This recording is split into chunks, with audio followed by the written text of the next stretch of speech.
Olá, tá me Conseguimos! escutando? Tô te ouvindo, tá me ouvindo? Ah, Tô então tá. super bem. Foi Consegui. ótimo o teste. Conseguimos acertar todo o equipamento. Foi ótimo, Foi a Gleice. primeira vez que eu entrei já de cara, assim, antes que as pessoas ficassem subindo, você fica tentando achar. Que bom. Muito bem. Que Fico maravilha. feliz, eu vou esperar as pessoas entrarem, né? Entramos um pouquinho antes, entramos rápido. Então, mas foi ótimo, porque vai que a Ah, gente não consegue, precisa reiniciar o celular. deu tudo Então, certo, né?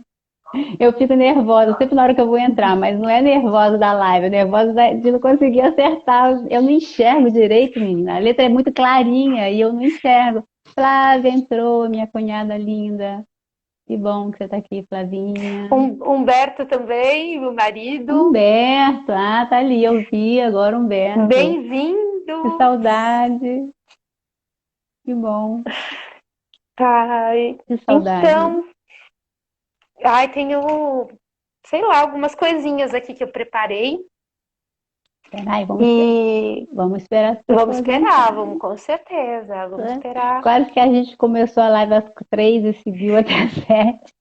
Ai, obrigada, Flávia, linda. Minha cunhada linda. Amo tanto. Olá, Flávia, bem-vinda.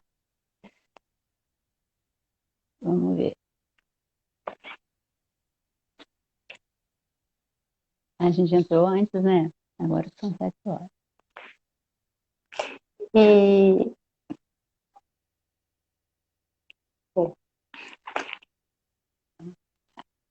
A educação tudo certo entrando. Deixa o seu. Oi, Flavinha. Deixa o seu Instagram aberto. Você não gosta de deixar? Débora. Você posta umas então você coisas sabe tão que legais lá. eu uso muito pouco o Instagram, mas vou deixar aberto, sim. Você usa mais o Facebook, né?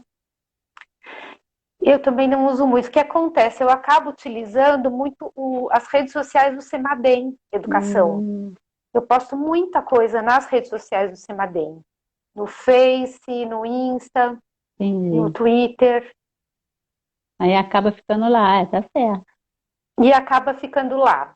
Aí É, uma coisa ou outra que eu posto no meu, então, porque já é bastante trabalho, né? não é? Nossa, E nem fala. Eu faço assim, eu pego uns 2 dias na semana só para pensar nos conteúdos. E é uhum. pesquisa, eu leio, eu penso, eu reflito, eu escrevo, eu reescrevo. Aí vou pegar a foto das crianças, aí você não pode colocar qualquer foto, né? Você não pode pôr foto. Eu ponho as fotos mais antigas. Tem umas fotos que eu coloquei aí, tava bem assim o menino. Eu falei, esse menino tá com 30 anos hoje, ele não, não vai ter problema. Esse menino tá com 30 anos, gente. Eu fiz as contas, faz 30 anos, posso pôr. Depois foto para as crianças tudo, que já estão tudo adultos, não vai ter problema usar imagens de criança. Os mais novinhos dos anos da escola, eu quase não coloco só quando eu sei que eu tenho uma relação boa com os pais, que não vou ter problema, né? Eu acho que a gente Essa pode. questão de uso de imagem é mais complicado É, de mesmo. criança, então. Mas, Gleice, o Locus Educação é incrível. Parabéns pelo Obrigada, amor. projeto, pela ideia e pelo trabalho. Obrigada. Gosto muito e compartilho. Ah, Rosana entrando, Adoro. linda. Uma amiga também é Maristela, Maristela. jornalista, Oh, que legal. também professora da rede estadual de educação de São Paulo. Legal. Bem-vindos e bem-vindas todos vocês. É.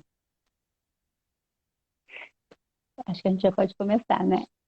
Vamos começar. Boa Vamos. noite, Maricela. Então, assim, primeiro, queria te agradecer imensamente por você ter aceito esse convite, de você poder compartilhar com a gente tanto saber, tanto conhecimento numa área tão importante, porque, assim, o que você faz é salvar vidas. Assim.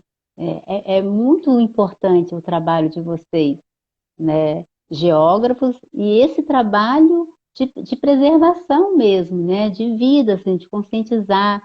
Então, eu queria muito agradecer. Acho que o que você vai falar aqui vai ser de muito conteúdo interessante para professor que está em sala de aula, para as pessoas que estão vivendo, porque as pessoas podem orientar alguém numa situação de risco, né? Quando você tem esse olhar desperto, eu fui assistir o vídeo lá do Semadem e eu olhei, que eu tenho uma área verde atrás do meu prédio, que é uma área inclinada, assim. Quando eu mudei para cá, eu fiquei meio preocupada. A Denise veio aqui, olhou, falou, não, está bem distante, está toda arborizada, mas é uma rua em cima, porque é assim, né, as construções. E eu moro no Catete, mas eu tenho uma rua em cima, tem um recuo grande de mata, muitas árvores. Eu fui olhar se tinha bananeira, porque eu falei, olha, eu vi lá o negócio da bananeira, eu falei, será que tem bananeira? Aí eu fui olhar se tinha bananeira. Então, eu queria agradecer a sua presença aqui. Eu sempre começo lendo, eu abro lendo um poema, que eu vou abrir uma janela, eu sempre abro, né, para quem está aqui, eu estou escurecendo, né, gente? Por que eu estou ficando escuro? Eu abro esse poema aqui, essa janela, né? É uma janela que sempre ela abre para um poema. Eu vou abrir para um poema. Eu estou ficando escuro. Eu vou ler esse poema que eu pensei em você quando eu escolhi. Na verdade, não é um poema, hoje é um texto. Sempre eu abro com um poema, mas hoje eu vou abrir com um texto que tem muito a ver com o momento de hoje, né? Hoje é o Dia da Terra, então a gente está aqui com uma geógrafa no Dia da Terra. E eu escolhi um texto do Milton Santos, que fala assim: território não é apenas o resultado da superposição de um conjunto de sistemas naturais e um conjunto de sistemas de coisas criadas pelo homem. O território é o chão e mais a população, isto é, uma identidade, o fato e o sentimento de pertencer àquilo que nos pertence. O território é a base do trabalho, da residência, das trocas materiais e espirituais e da vida sobre os quais ele influi. Milton Santos, 2001, do livro Por uma Outra Globalização do Pensamento Único à Consciência Universal. Então, eu acho que esse geógrafo maravilhoso, né, abre muito bem a nossa janela. Então, eu queria apresentar para vocês a Débora. Eu anotei aqui a Débora, porque eu acho que você tem uma trajetória de vida, de estudo e de trabalho que, que encaixa, assim, que dá uma sustentação, né, para o seu estar nesse mundo. Eu acho muito bonito a sua trajetória, muito certeira, né? Porque às vezes a pessoa faz licenciatura numa área, mestrado em outra, doutorado em outra, porque a pessoa faz a licenciatura muito nova e aí vai se aperfeiçoando por outros caminhos. E você não, você fez licenciatura, mestrado e doutorado na área de geografia. Então a Débora é educadora ambiental desde sempre, como ela mesma diz, né? Mestre e doutor em geografia. O doutorado foi em educação e participação social para a redução de riscos e desastres socioambientais. Eu acho isso muito importante. Atuou em diversas ONGs, como Instituto Supereco, onde a gente se conheceu, Instituto Ecoar, Instituto Costas Brasilis. Foi professora de geografia na rede estadual, acho que de São Paulo, né? Na rede estadual de São Paulo por Isso. 6 anos. Hoje está como pesquisadora bolsista do Centro Nacional de Monitoramento e Alertas de Desastres Naturais, do programa Semadem Educação. Ai, que linda, gente. Isso Que mesmo. pessoa.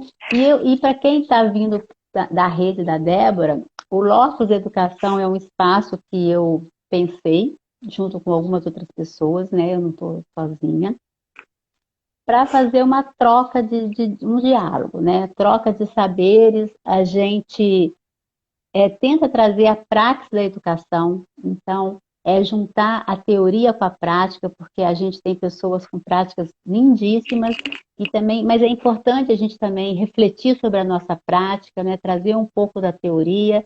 E também a gente não quer ficar só na teoria, né? Só fazendo mestrado, doutorado e não refletir isso na prática junto com aquelas pessoas que não fizeram esse estudo, mas que têm uma bagagem muito grande. Então eu acho que o locus, o espaço do locus é um lugar para esse encontro, né?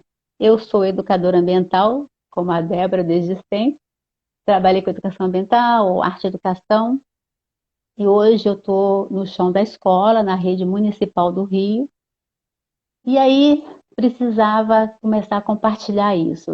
Eu acho que a pandemia me propôs alguns desafios, como lidar com a internet, lidar com o digital.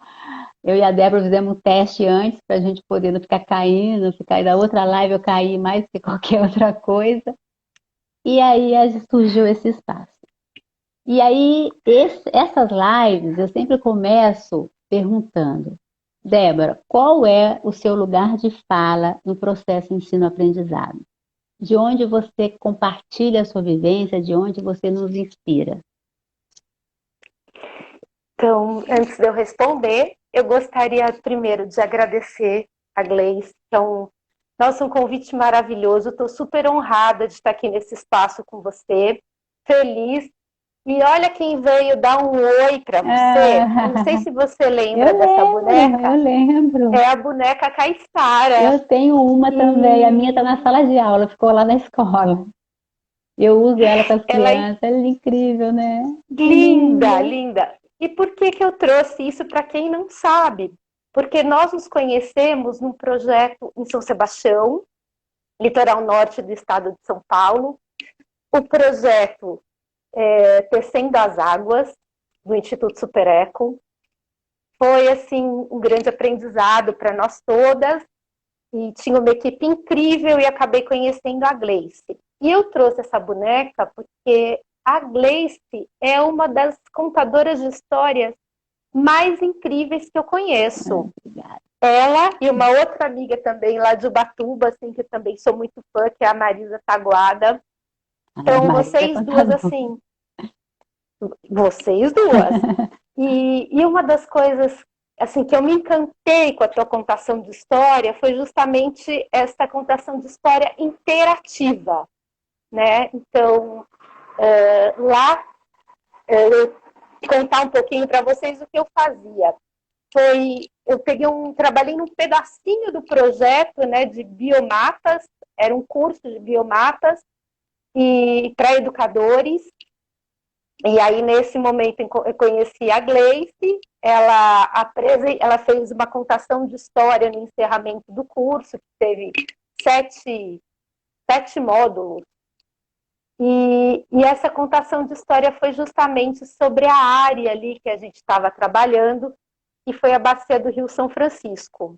E foi num lugar maravilhoso, então super ambientada a tua contação de história, na Fazenda Santana. Não sei se você lembra desse caso. Então, por isso que eu trouxe a boneca Caissara para te dar um oi, e dar um oi aí para todos os participantes, professoras e professores que ou estão assistindo a gente agora ou que vão assistir. Então, para quem não conhece, também sugiro acompanhar o trabalho da Gleice, tanto do Locus Educação quanto de contação de história, que é demais. Obrigada. Bom, imagina, você começou falando sobre Milton Santos. Então, ele e o Absaber, e o professor Aziz Absaber, né? Dois grandes nomes da geografia e duas sumidades que, felizmente, não estão nesse plano com a gente, né? E que foram essas duas personalidades que me inspiraram a fazer geografia. E aí, no Dia da Terra, então, antes de eu ler também um trecho para vocês do Absaber sobre o Dia da Terra, eu gostaria que vocês participassem com a gente, já que eu e a Gleice adoramos dinâmicas e atividades interativas. Eu queria saber qual presente cada um de vocês que está escutando a gente vai dar para a Terra, né? A partir de hoje, ou que vocês vêm oferecendo para o planeta Terra, ou Pachamama, ou Madre Terra, ou Mãe Terra. Então, vocês podem colocar aqui no chat o presente para a Mãe Terra, tá? Para hoje e para o futuro. Bom, enquanto isso, a Gleice trouxe o Milton Santos, maravilhoso, sobre território. Eu vou ler um trecho do Absaber. Seguinte, só que daí eu preciso colocar óculos, né? Que nós já somos educadoras, assim, né? Rodadas. Então, o Absaber, vou ler um trecho aqui do livro. Os povos herdam paisagens e ecologias, pelas quais certamente são responsáveis, ou deveriam ser responsáveis. Desde o mais alto escalão do governo e da administração, até o mais simples cidadão, todos têm uma parcela de responsabilidade permanente, no sentido da utilização não predatória dessa herança única que é a paisagem terrestre. Então, olha, a Maristela já colocou aqui que ela do presente que ela está dando para a Mãe Terra é menos lixo, cuidado com as nossas águas. E eu vou deixar, o meu presente para a Mãe Terra é respeito aos seres vivos, não vivos, e a esse planeta. E a esse pequeno planeta no sistema terrestre, mas tão importante, né, onde nós vivemos. E nós dividimos esse planeta com tantos seres, né? Então, eu deixo aqui o respeito. E, por favor, continuem deixando aí no chat que presente vocês gostariam para deixar para a Mãe Terra. E você, Gleice, que presente que você vai dar para a Mãe Terra?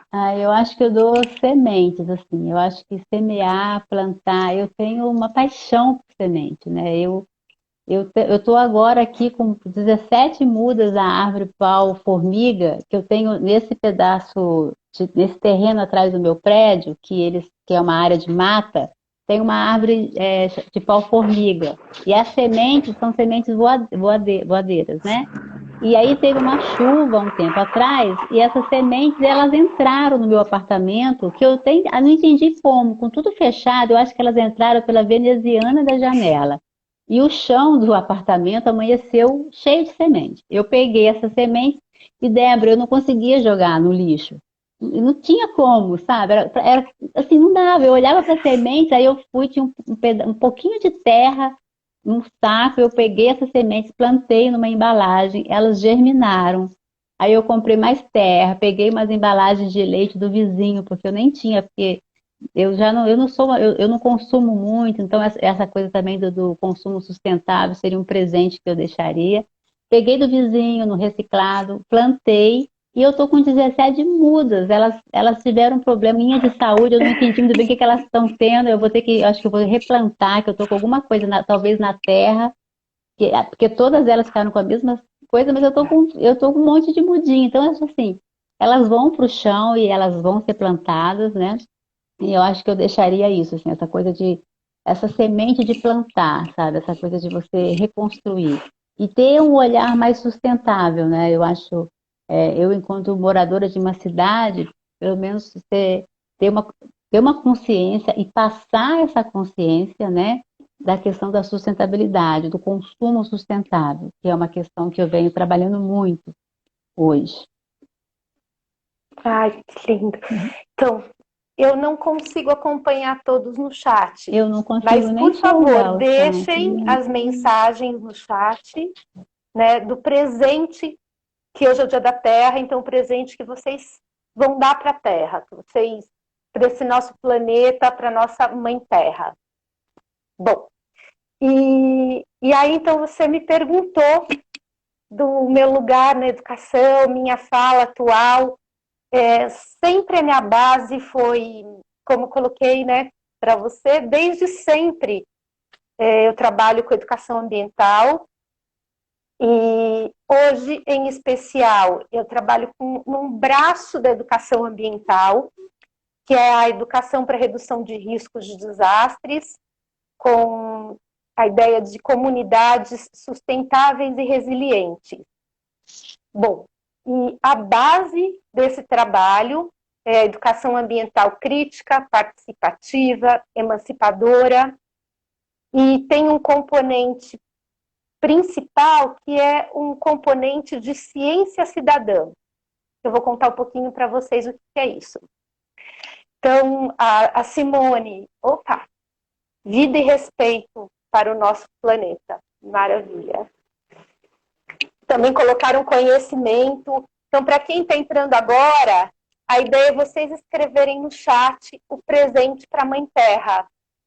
Então, que presente vocês dariam para o planeta? Bom, e aí, então, atualmente, né, na realidade, atualmente não. Desde 2015, eu trabalho no projeto Semadem Educação, que a cabeça desse projeto, né, é a Raquel Treiber, grande educadora ambiental. A gente tem uma equipe muito bacana de educadoras, e muitas que já passaram por lá, como a Patrícia Mie, hoje a Carla, a gente tem a Maria Francisca, seguem essa linha da educação ambiental crítica, participativa e emancipadora. Bom, e porque assim, quando você fala desastre, é uma pauta muito negativa, né? Desastres socioambientais, fala, putz. E é difícil para nós, educadoras ambientais, que trabalhamos com a sustentabilidade, com a parte mais sensível, né? A gente sabe que outros mundos são possíveis desde que as pessoas colaborem para isso, se envolvam nessa causa. Então, a gente só trabalhar com o fim, que é a questão do desastre, é muito complicado. Então, a construção desse projeto, né, foi sempre pensando na questão.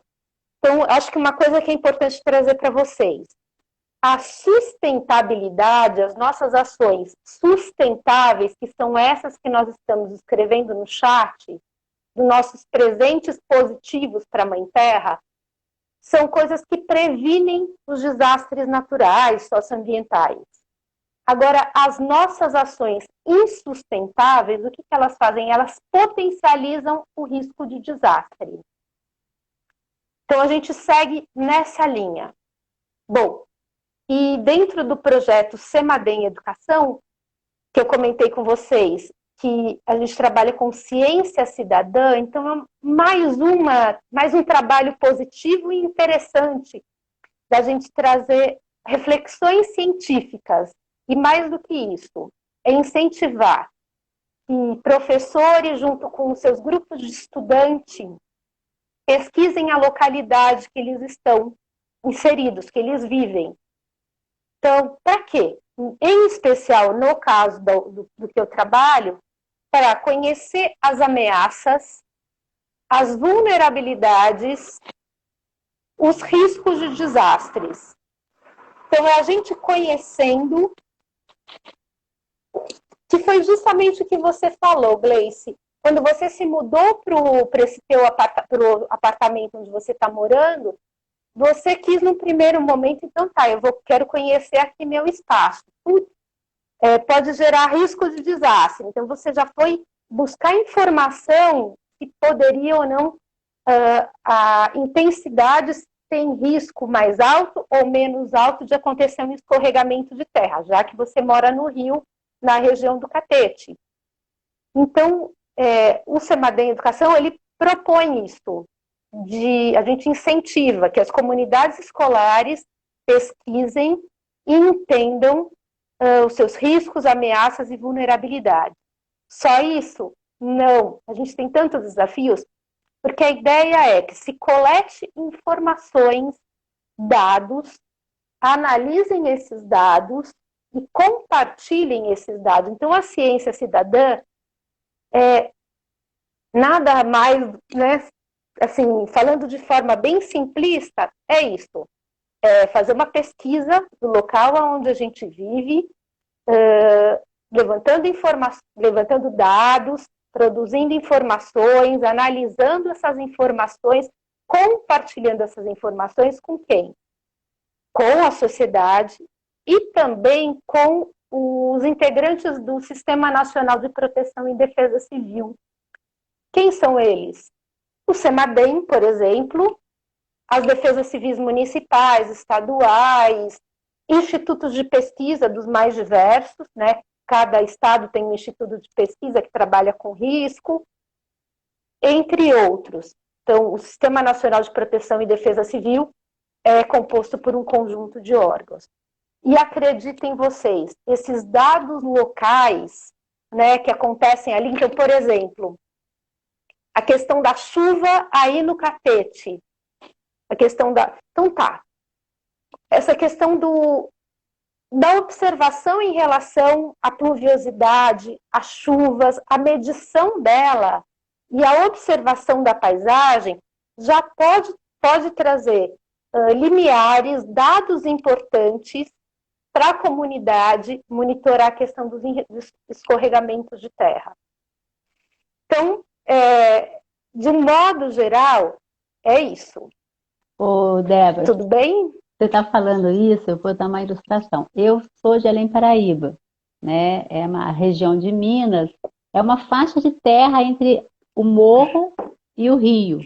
Então, não sei se você já ouviu falar em Além Paraíba, mas quem conhece Além Paraíba, assim, o rio Paraíba passa ali, por isso chama Além Paraíba, porque do estado do Rio você atravessa a ponte sobre o rio Paraíba e você já está em Minas, e aí você tem essa cidade Além Paraíba. Eu cresci observando o rio, principalmente em épocas de chuva, né, no início do ano. A minha avó sabia, e as pessoas que moram lá até hoje, a minha mãe, eles percebem pela coloração da água, porque a gente sempre lidou com o risco da enchente, né? E a minha avó tinha isso, assim, eles tinham um mecanismo deles perceberem quando a água estava subindo, para se cuidar, para poder resolver. E ela sobe, assim, eu não sei, eu acho que quem já passou por uma questão assim de enchente, de deslizamento, é tudo muito rápido, Débora.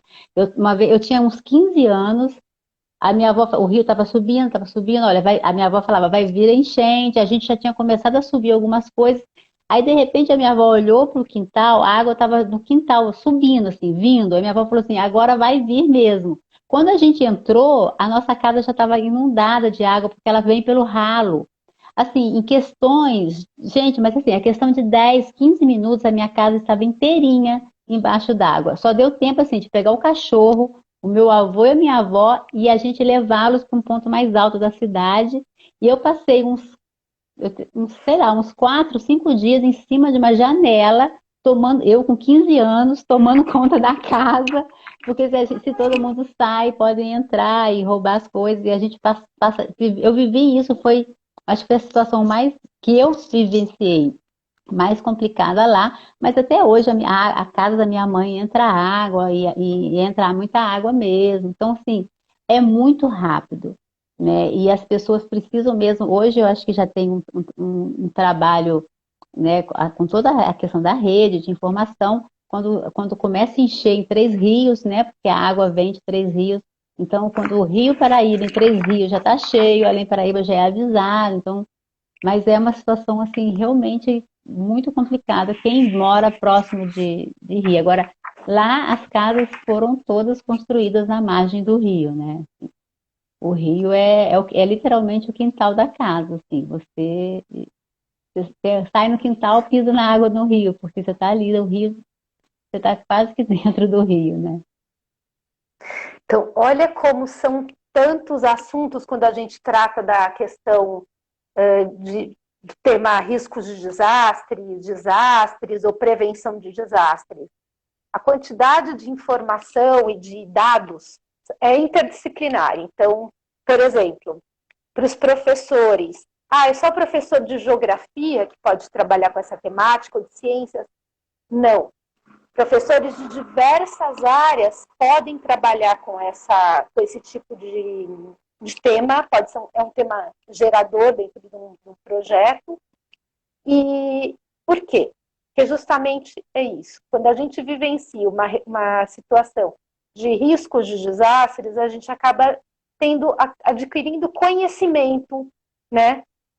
É interessante que o conhecimento da sociedade mais o conhecimento técnico, eles colaborem para a questão da prevenção de riscos de desastres. Porque assim, vocês vivenciam, né? Você não, mas a sua família continua vivenciando todo esse processo da inundação, né? Temporária. Então, tem momentos que a situação é mais complicada do que outras, na questão das enchentes, principalmente no verão, primavera, verão, principalmente, de repente, nos meses de março, abril, quando chove, né, o fechamento do verão. Bom, e esse conhecimento adquirido, né, pela comunidade que mora ali, mais as informações técnicas, elas tendem a colaborar para a questão da prevenção de riscos de desastres. E aí, então, vamos voltar àquela questão da cartografia social ou dos biomapas, que a gente até conversou no nosso teste aí da live de hoje, que a Gleice trabalha com a questão de biomapas, eu também, né, que agora a gente utiliza a terminologia cartografia social no CEMADEM Educação. O que é isso? Essa cartografia social, esse biomapa? É a produção de mapas temáticos. No meu caso, né, no caso do projeto CEMADEM Educação, a gente trabalha com a questão de uma cartografia da percepção de riscos socioambientais e da onde? Exclusivamente do lugar onde as pessoas moram. E aí a gente vai voltar, ou mesmo do território onde as pessoas moram, porque daí voltando à nomenclatura, né, que você tratou do professor Milton Santos. Uma área da geografia trabalha com a questão de lugar, uma outra área trabalha com a parte de território. Mas, no fundo, é a área onde as pessoas vivem, têm pertencimento, criam relações, vivenciam, como você colocou a questão dos eventos, né? Adversos, eventos felizes, e entre outros. Bom, e essa cartografia, que está disponível aí em vários materiais, o passo a passo, a Gleice pode até comentar com vocês que ela trabalha com crianças, né? Eu já trabalho mais com público jovem e adulto com cartografia social. É isso, é a gente utilizando mapas, né, ou imagens de satélite da área onde a gente vive, trazer informações, né, trazer assim, dar luz às informações de áreas de risco de inundação, de escorregamento, ou outras áreas de risco que estão nesse mapa, elementos que minimizam o risco, ações sustentáveis que aquela comunidade desenvolve, colocando essas informações no mapa. E aí, por outro lado, o oposto, colocando informações nesse mapa de ações insustentáveis que potencializam o risco de desastre. Como a Gleice colocou, uma das ações que nós, seres humanos, fazemos insustentáveis é justamente construir em área de preservação permanente, é construir nossas casas, mas assim, desde da antiguidade, né? Acho que mais atrás ainda é a construção das casas próximas aos rios, né? E toda a questão das inundações. Só que o que acontece? Uma coisa é a antiguidade, a outra coisa é hoje em dia, né? As grandes áreas de matas ciliares cortadas para a questão da construção. E então, que acaba nos deixando mais vulneráveis ao risco de desastre. Então, vocês viram a relação? Ações insustentáveis, elas potencializam os riscos de desastres e as ações sustentáveis minimizam. Vamos pensar numa ação sustentável do que a Gleice trouxe para a gente. Uma ação sustentável, por exemplo, é a criação a cidade, o Além Paraíso, e a outra cidade, Três Rios. Então, a comunidade ali, junto provavelmente com Defesa Civil, hoje eles estão conectados. Choveu na cabeceira, que provavelmente deve ser Três Rios, eu não conheço muito essa área, mas é a área que está rio acima, Três Rios, certo? Sim, tá. E já avisam a cidade de Além Paraíso Paraíba. da questão da Paraíba, desculpa, a questão da inundação. Então, isso já é uma ação que a gente pode colocar como uma ação sustentável.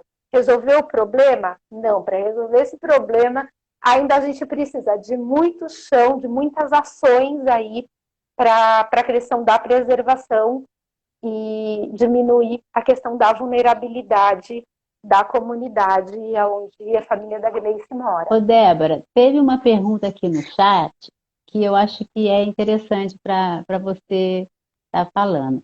A Rosana, eu acho que é a Rosana que trabalhou comigo no projeto Agenda Água na Escola, e a gente trabalhava também com mapeamento com o biomapa. E ela é de Petrópolis, é uma região onde tem muito deslizamento, né? Ela está perguntando, depois que é realizada a observação do território, o que se faz com o relatório e os resultados? É levado ao poder público? No caso do trabalho de vocês, como é que vocês fazem isso? Nós sugerimos que sim, é uma das alternativas. Então, assim, o que acontece? Um dos caminhos é esse. Nós trabalhamos com escolas que estão em área mais vulneráveis ou menos, suscetíveis à inundação, escorregamento de terra.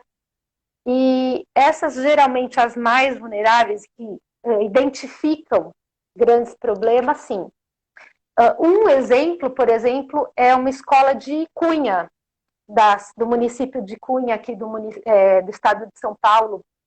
Eles fizeram um trabalho super interessante de cartografia social e levaram para a Câmara dos Vereadores.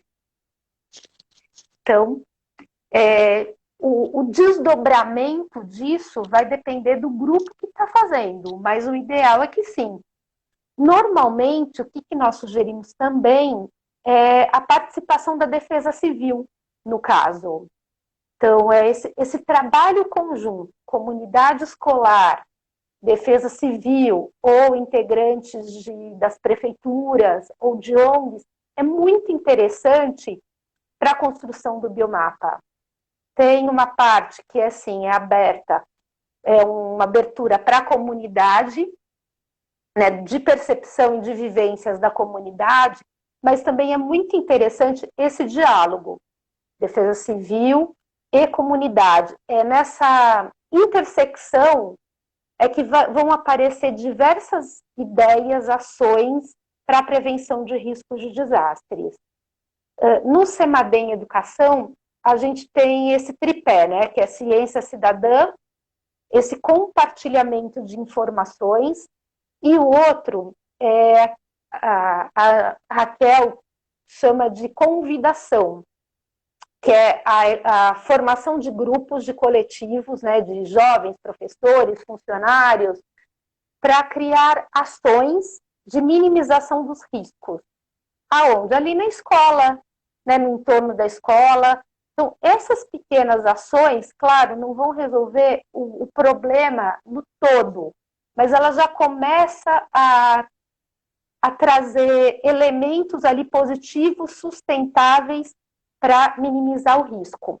Então, quando a gente fala em risco de desastre, assim, só para trazer um pouco a parte conceitual, a gente pensa numa equação, né, matemática de proporcionalidade, aonde entra a ameaça, que é a ameaça, por exemplo, no caso de um escorregamento de terra. Qual que é a principal ameaça? Ali que vai, ou as ameaças que podem desencadear o escorregamento de terra.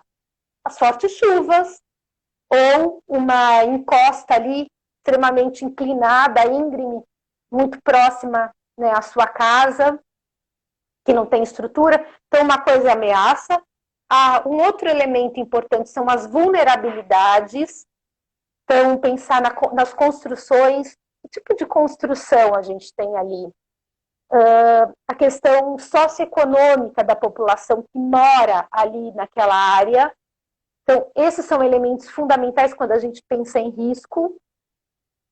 Por outro lado, um outro elemento, e as perdas, né? Então, as perdas materiais, humanas. Então, esse é o bloco ali das insustentabilidades. E o bloco das sustentabilidades é a capacidade, as ações de mitigação do poder público e da sociedade. Então, aquelas pequenas ações, né, que a gente vai fazer em conjunto ali com esse grupo, com esse coletivo, essas ações sustentáveis no território, são ações que minimizam o risco e a capacidade de resposta. Então, a gente convidar os técnicos ali de defesa civil ou pessoas que pesquisem essa área também são elementos importantes no processo, que a gente fala de uma educação mais comportamental, mas que também é importante dentro dessa questão da educação preventiva. Nós, lá do CEMADEM Educação, a gente trabalha com uma educação mais crítica, participativa, emancipadora, né, e voltada à ciência cidadã. Contudo, essas informações que vêm de defesa civil, que são uma educação mais comportamental, também são importantes. O que seria essa educação mais comportamental? Olha, evite fazer tal coisa. No caso do escorregamento de terra, evite construir a sua casa, por exemplo, evite colocar, que você falou das bananeiras, né? Agora eu estou lembrando desse exemplo. Evite plantar bananeiras se você tem uma encosta extremamente íngreme atrás da sua casa. Eu não sabia disso. Eu aprendi isso hoje assistindo um vídeo do CEMADEM. Eu não sabia da bananeira. Não sabia, assim. Eu acho que eu ia plantar achando que eu plantando uma bananeira, a bananeira estaria absorvendo. Porque eu já tinha ouvido falar isso, que a bananeira ia absorver a água do solo. Tem uma questão, eu acho que um senso comum, alguma coisa, porque eu já tinha ouvido isso em algumas áreas rurais, que a bananeira absorve a água do solo, então por isso planta bananeira para secar o solo e não ter deslizamento. Eu acho que por isso que muitas pessoas plantam. O pessoal da agroecologia utiliza as bananeiras na área assim de baixada, né? Então. Na área muito úmida, porque bananeira ama solo úmido, assim, área úmida. Ela adora água. Agora, o que acontece, gente? Quando você abre não sei se vocês já viram, quando você corta a bananeira, ela parece um funil. Então, ela é um funil de água que vai facilitar a entrada da água da chuva no solo. Então, essa é a questão. Você vai encharcar o solo. Nossa. E aí, é um dos potencializadores para ela ajudar a potencializar esse risco de escorregamento, que ela vai encharcar o solo. Débora, me fala uma coisa. Quando vocês chegam na comunidade, vocês pegam uma comunidade em risco. Sai, tia. O cachorro está aqui querendo pedir. Ele está pedindo colo. Quando vocês entram numa... Dá um oi para ele, traz ele para lá. Não, porque está tudo aqui, se mexer muito e cai. Coisa. Quando vocês chegam numa comunidade, se é uma comunidade que é vulnerável, né? Como é que é a abordagem? As pessoas aceitam bem participar desses projetos? Ou as pessoas têm mais dificuldade de se conscientizar? Porque tem muito disso também. Às vezes a pessoa está numa área que é muito vulnerável, mas ela não quer aceitar isso. Porque aceitar que está numa área vulnerável, mesmo tendo preocupação, mesmo às vezes a casa do lado, o barranco já pegou a casa ao lado. Eu vi muito isso em Rio Bonito, no projeto mesmo do Agenda Água na escola. A casa ao lado tinha sido soterrada, haviam morrido pessoas, mas as famílias das outras 3 casas, elas não aceitavam que elas estavam numa área vulnerável, numa área de risco. Até porque aceitar isso é aceitar que talvez tenha que sair dali, que investiu toda a vida naquele terreno, naquela casa, e que aquilo ali está colocando a vida em risco. Existe uma resistência. Vocês lidam com isso? Isso aparece com vocês? Vocês chegam na comunidade pela escola, é isso? Nós chegamos na comunidade pela escola. Então, isso facilita bastante, né? E, na realidade, até o momento, é um trabalho que a escola se voluntariza. Em alguns casos, a gente faz o convite, né, para participação da escola no projeto. Mas, na maioria das vezes, eles que se voluntarizam a desenvolver o projeto e a participar. Até queria deixar um convite aí para vocês, né, para vocês que estão assistindo. O Semadem Educação desenvolve uma campanha anual, chama hashtag Aprender para Prevenir. Cada ano tem um tema ligado à prevenção de riscos de desastre, na realidade, educação para prevenção de riscos de desastres, que envolve escolas, defesas civis, universidades.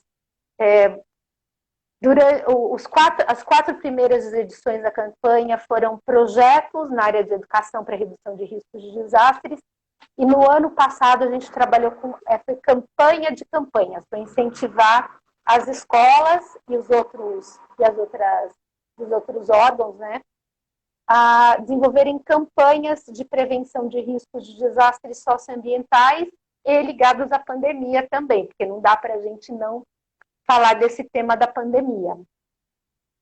E porque todos nós estamos vivendo isso, só que além da pandemia, a gente vivencia outros riscos de desastres, né, de inundação, de escorregamento de terra. Para vocês terem uma ideia, no mês passado, eu estou em São José dos Campos. Aqui teve uma tempestade super severa, com um vendaval, que foi tipo um pequeno tornado e que derrubou mais de 200 árvores na cidade. Então, nós vivendo a pandemia, teve essa tempestade severa com esse pequeno tornado, nós ficamos sem eletricidade, alguns bairros, mais de um dia sem eletricidade, e ainda teve um vazamento, que aqui tem muita indústria, um vazamento de produto químico. Então, olha só, isso não estou falando de anos atrás, não, estou falando do mês passado, em São José dos Campos, estado de São Paulo. Então, e a gente sabe que os desastres, eles continuam acontecendo, né, esses desastres socioambientais, nas diversas partes do Brasil. Então, o Semadem Educação incentiva, busca o fortalecimento dessas práticas de comunicação, a parte de ciência cidadã, de formação de grupos, de coletivos para ações de minimização. Mas, então, é um passo a passo, né? A gente, na realidade, precisaria dar uns passos mais largos, mas eu acredito que o grupo é muito pequeno, então nós fazemos o que é possível, né? Mesmo assim, é um trabalho bem intenso. Eu acho assim, a gente tem a questão do poder público que precisa ser, né? Que precisa fazer a parte dele, e a gente sabe que na maioria das vezes isso é uma situação não faz, né? E aí os grupos vão se...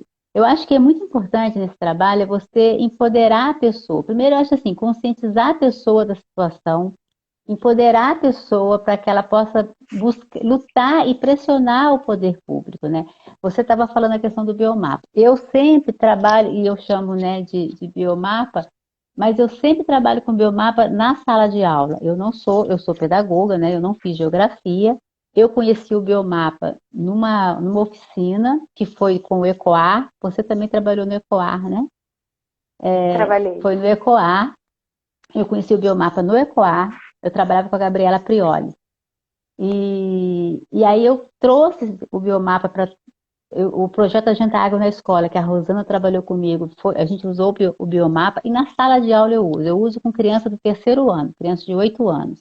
Então, assim, eu mostro para eles, primeiro para eles entenderem como é que funciona, porque assim, Débora, eu tenho criança, eu tive uma turma de quinto ano que eu perguntei qual país eles moravam, e eles falavam que eles moravam no Rio de Janeiro. Eu falei, não, país. Eles falavam Rio de Janeiro.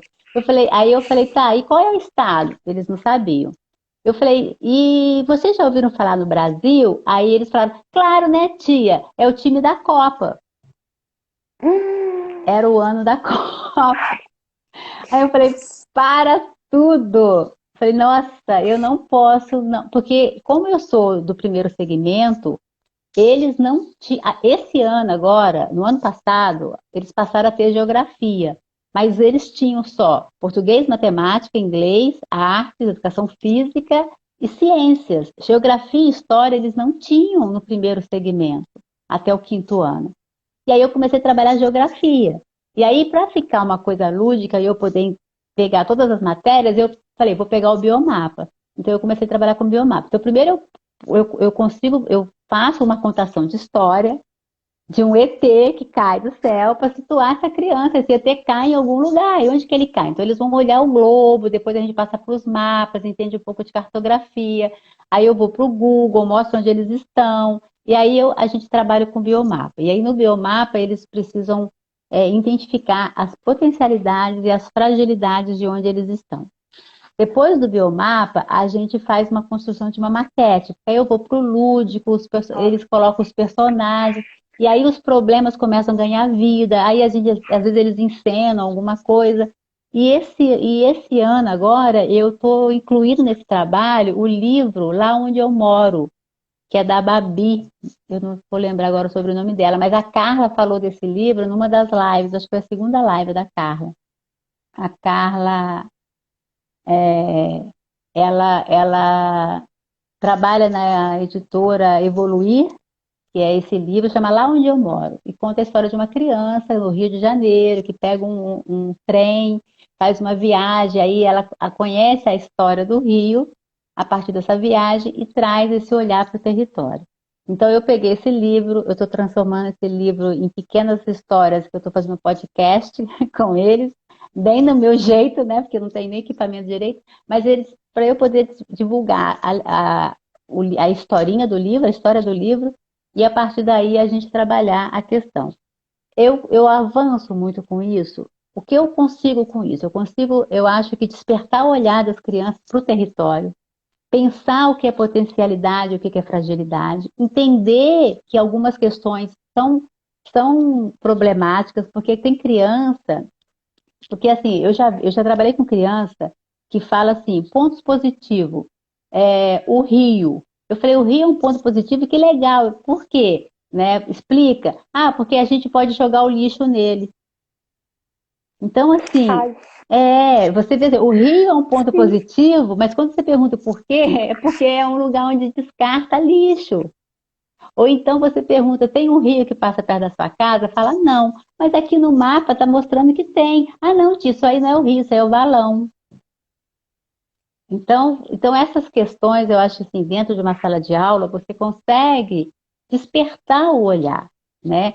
Criar um pouco de consciência, eu acho que social e ecológica, do ambiente onde ele está. É lógico, eu estou trabalhando com criança, eu estou trabalhando na rede pública, eu não consigo, eu consigo vislumbrar um projeto que chegue na Câmara dos Deputados. Mas contra isso eu tenho a prova, eu tenho o conteúdo de prova, eu tenho, né, que não me deixa fazer outras coisas, não ser ficar esmagada ali, mas eu tento, né? A Aline perguntou a idade dos meus alunos. Os meus alunos, hoje eles estão com 10 anos, né? Eles têm entre 10 e 11. Eu estou com o sexto ano iniciando, né? Eles saem do quinto, mas é a minha turma do ano passado, eu estou seguindo com elas, eu estou no sexto ano carioca. Aqui no Rio tem um projeto que você, professora, pode pegar o sexto ano, e eu estou seguindo com eles porque eu estava nessa coisa da pandemia. Mas eu fiz o biomapa com criança de 8 anos. Terceiro ano eu tenho criança de Gleice, 8 anos. olha, parabéns pelo trabalho. Você Obrigada. faz um trabalho lindo. Você contando assim, eu fico super encantada. Ai, E uma das eu, coisas muito legais assim da questão do biomapa, e você está levando para eles, além de conhecer o lugar, né, o território onde eles moram, onde eles vivem, e refletirem sobre todas essas questões, todos esses elementos aí da paisagem super, né, importante que faz parte da vida deles, né, de um modo ou de outro, jogando lixo ou não.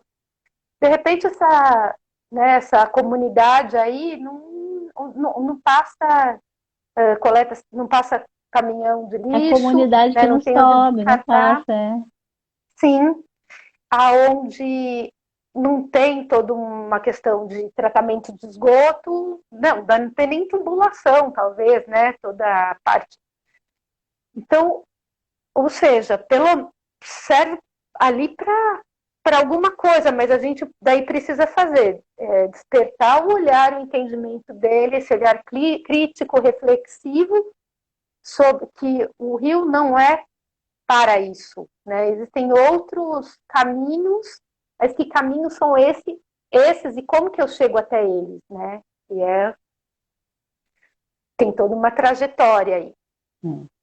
E uma das coisas que eu acho muito interessante de trabalhar com biomapa, cartografia social na escola, é levar todos esses elementos da cartografia.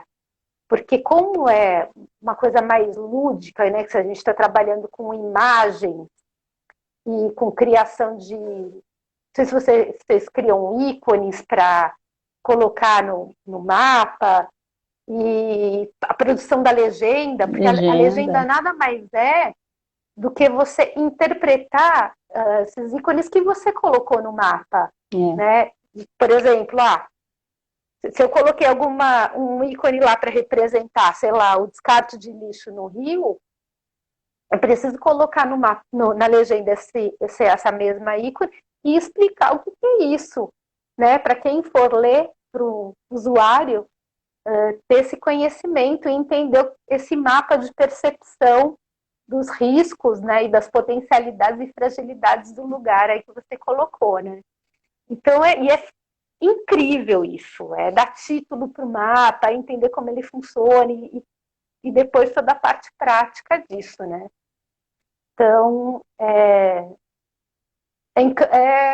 muito interessante, é encantador toda essa parte da cartografia, né? É. É muito No Agenda rica. Água, no Agenda Água na escola, o resultado final era uma agenda, e aí o biomapa, a gente estava atuando em região que tivesse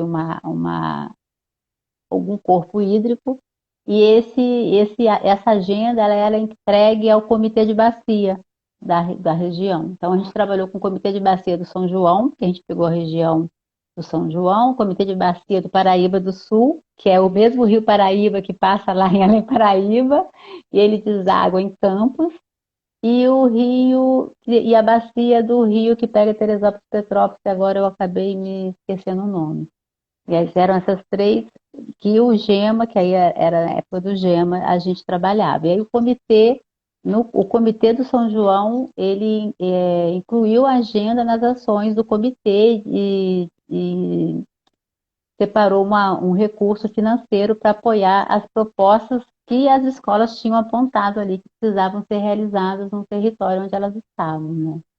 E isso é importante porque Fantástico. você começa, Sim. é um passo. Muitas não foram para frente, muitas a gente não conseguiu avançar, porque a gente faz passo de formiguinha, né? E aí Uhum. assim, essas questões ambientais, né, elas vêm muito à tona quando elas acontecem, né? O Morro do Bumba, em Niterói, não sei se você ouviu falar, se você lembra, que foi um morro inteiro que desceu, porque ele tinha sido foi uma construção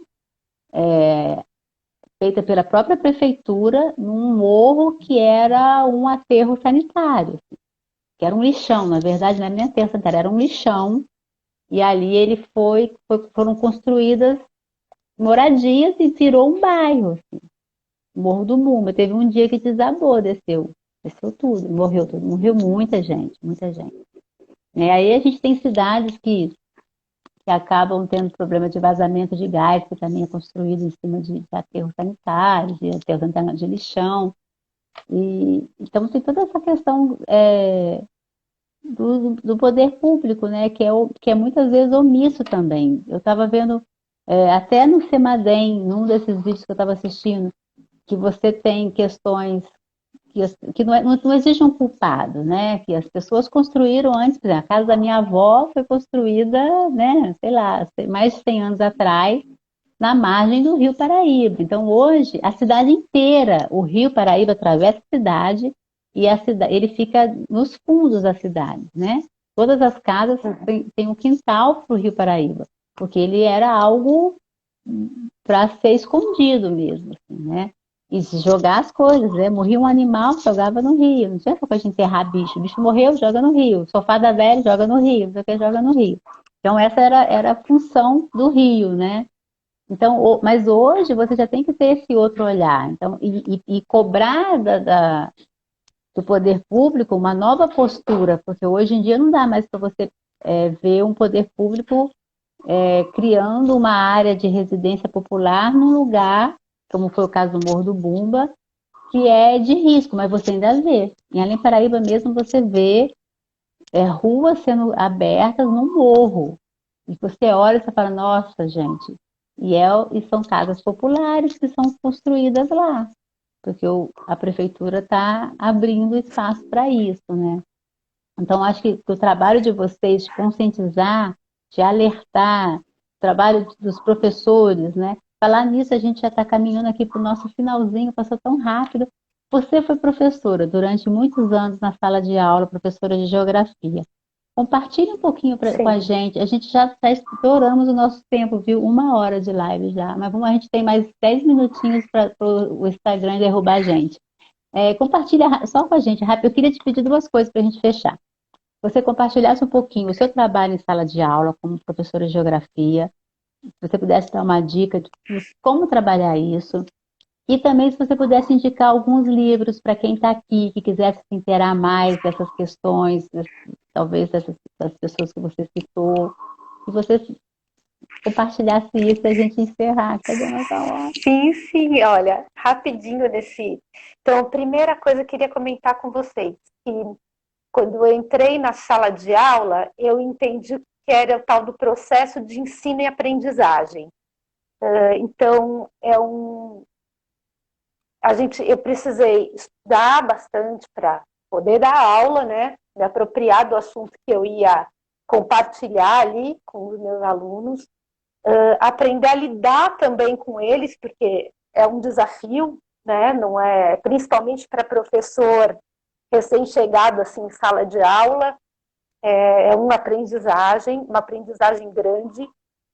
E a outra questão é o que vem deles. A gente também aprende demais com eles. E uma coisa bacana, assim, que eu tenho alunos que eu converso com eles até hoje e fiquei muito feliz, porque eu dava aula numa escola de periferia em Ubatuba e ter alunos, assim, como um deles que hoje estuda na USP, na EASH, é uma grande alegria. E outros também que buscaram as faculdades ou cursos técnicos, né, para continuar estudando e saíram. Não que é necessário você sair do município onde você está, mas é interessante, por outro lado, porque você abre sua cabeça, né? E são muitos desafios para isso. E muitos investiram nisso, estão caminhando nesse processo. Então, eu aprendi demais em sala de aula. Eu acho que mais do que eu ensinei, eu aprendi. Foi lá também que a gente começou a desenvolver esses projetos de ciência cidadã, junto com o pessoal do Instituto Geológico de São Paulo, com bolsas PIBIC de ensino médio. Então, acho que vale a pena. Tem os professores que gostam dessa área, que já têm alunos de ensino médio, procurar as instituições de pesquisa que têm bolsas, que é Bolsa de Iniciação Científica para Ensino Médio do CNPq, e a escola acabou tendo bolsas de pesquisa, e foi aí que a gente começou a desenvolver esse projeto de pesquisa cidadã na comunidade onde a gente morava. Precisava de bolsa para isso? Não precisava, mas acabou sendo um despertar, tanto para mim quanto para o grupo lá de professores, os alunos também, nesse processo dessa investigação da localidade em relação aos riscos de desastres. Era a comunidade ali tinha passado por um simulado de evacuação, que lá também é muito próxima a uma encosta, né, e também já aconteceram escorregamentos, e aí acabou tendo esse incentivo desse instituto de pesquisa para a gente estudar a área. E a gente estudou o quê? A questão das chuvas, a observação da paisagem em relação à questão desses limiares. Então tá, choveu quanto? A partir de quanto de chuva começa a escorregar, ou começa a inclinar o muro, ou começa a abrir mais a rachadura da casa? Esses elementos, o que eles mostram? Que o terreno está cedendo, então, né, está escorregando. São indícios de um escorregamento, que pode ser mais grave ou não. Só um pequeno escorregamento, mas isso qual que é o diálogo que vocês estão fazendo? Com a Defesa Civil e com a Prefeitura local. Tem técnicos ali que podem dar um subsídio para essas informações. E a questão das publicações, primeiro uma publicação que está no site do Semadem Educação, foi criada ao longo do projeto, é uma história em quadrinhos, educação e participação, uma equação da prevenção de riscos de desastres, está online no site do Semadem Educação. Uma outra publicação que a Gleice conhece do projeto que a gente participou juntas, está disponível no site do Instituto Supereco. Eu tenho uma admiração profunda pela André, por toda a equipe que trabalha com ela. Eu comecei nessa área da educação ambiental trabalhando com a André e eu aprendi muito, mas muito mesmo. Sou muito grata a ela e a todas as pessoas que eu trabalhei e que trabalho juntas. Então, essa daqui é uma outra indicação. No site, tanto do Semadem quanto do Instituto Supereco, vocês vão ver acervos. Tem vários livros e publicações super interessantes. E essa daqui de um outro parceiro, do Instituto Geológico de São Paulo, é um caderno de educação ambiental que fala sobre desastres naturais. E que pode aí dar uma boa ajuda em relação à parte conceitual para vocês. Eu acho que é isso. Esse último, qual é o instituto? Onde a gente encontra? No site do Instituto Geológico de São Paulo. Também está disponível. Caderno de Educação Ambiental, o título é Desastres Naturais. Depois eu coloco na legenda. Ai, Débora, olha, obrigada, querida. Eu que agradeço, agradeço muito mesmo. O trabalho bonito essa oportunidade que vocês fazem lá. Eu estava vendo aqui alguns comentários, assim, eu vi, por exemplo, um comentário da Flávia que passou. Não lembro mais o que ela comentou, mas eu lembro que ela comentou uma coisa que era importante, que era fazer, acho que era alguma coisa ligada ao consumo sustentável e compartilhar as informações. Então, eu acho isso muito importante, né? Eu acho que a gente não basta a gente fazer, a gente saber, mas a gente compartilhar. Agora tem uma outra contribuição que a pessoa, que eu não consigo ler quem é, porque para mim está muito baixinho, mas está falando sobre a limpeza e o cuidado com as águas dos rios e mares, cuidado com o ser humano e com os animais. Então, eu acho que essa é a nossa fala para finalizar, né? Esse cuidado com o planeta Terra, cuidado com a Gaia, né? Com a Biayala, é esse cuidado com os animais, cuidado com o ser humano, né? Cuidado com os mares, com as nossas águas, e a gente não só pegar toda essa informação e compartilhar isso, e levar isso adiante para que a gente crie realmente uma força e uma corrente de pessoas buscando por mudanças. A gente sabe que não é fácil, né? é mais fácil falar do que a gente realmente fazer, né? A questão do consumo é uma coisa está muito ali, né, para a gente hoje consome pela internet, e é muito fácil consumir, e é muito tentador querer consumir cada vez mais o melhor celular, o melhor sapato, a melhor bolsa. Então, a gente viver com o que a gente realmente precisa, consumir só quando a gente precisa, é um desafio, não é fácil, mas eu acho que mais do que nunca é extremamente necessário, né? Não é só a gente fazer, como a gente compartilhar o que a gente está fazendo e a gente tentar trazer mais pessoas para esse momento. Eu acho que você passou umas informações assim muito valiosas, de atenção mesmo com o ambiente onde a gente vive. Parabéns pelo trabalho de vocês. Eu sou fã da Raquel, sempre fui assim, então muito fã dela, leio as coisas dela desde quando eu comecei a entrar pela educação ambiental. Eu acho que também do Ecoar, né? Ela também fez parte lá do Ecoar, mas quando eu fui para o Ecoar, ela já não estava mais, mas tinha essa história dela, né? E eu li algumas coisas. Então, assim, parabéns pelo trabalho de vocês, obrigada por compartilhar com a gente esse momento. E, e vamos que vamos.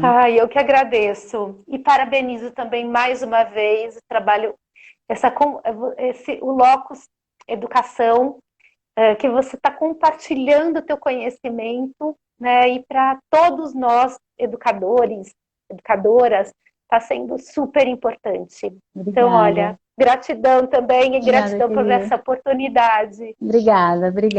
Um abraço, cuidem-se todos. Obrigada. Abraços para todos aí que estão assistindo a gente. Obrigada, gente, que está participando. Tem pessoas que estão aí desde a primeira, que bom. E é muito legal isso, assim. A gente precisa se fortalecer, né? Nós, professores, educadores, precisamos disso, assim. Nesse momento, então, de pandemia, acho que mais que nunca, a gente compartilha, a gente soma e a gente consegue se sentir mais firme para a gente não adoecer, né? Eu acho que o Locus surgiu até nesse momento, assim, como uma forma de escape mesmo, para que a gente não possa colocar a mente para funcionar e, em vez de ficar compartilhando notícia triste, começar a compartilhar coisas que daqui a pouco a gente vai sair disso e aí a gente vai ter muito o que fazer, né? E a gente já pode estar fazendo agora. Querida. Isso mesmo. Obrigada. Beijo e abraço para você. E viva a nossa Mãe Terra, linda, maravilhosa, que a gente está aqui para ajudá-la. Viva! Tchau, gente. Obrigada. Tchau, Débora. Tchau, linda. Beijo. Tchau, tchau. Tchau.